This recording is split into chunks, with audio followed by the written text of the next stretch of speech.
একটু অন্যরকম করে করা, সেই জন্যই রেসিপিগুলো শেয়ার করছি।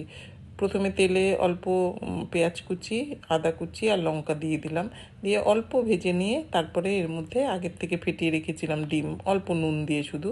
এবার এই ফেটিয়ে রাখা ডিমটা দিয়ে দেব। এটা আপনারা হয়তো সবাই জানেন, মানে ডিমের ঝুড়িটা যেভাবে বানানো হয় ঠিক সেভাবেই এটা বানানো হবে আর কি। এটাকে অল্প আস্তে আস্তে নাড়তে নাড়তে এটা একটু অল্প ঝুড়ি ঝুড়ি হয়ে যাবে। এই যে দেখুন, এটা নাড়তে নাড়তে এটা ডিমের ঝুড়ি হয়ে গেল আর কি। এবার এর মধ্যে আগের থেকে কেটে ধুয়ে রাখা ঢেঁকির শাকটা দিয়ে দেব।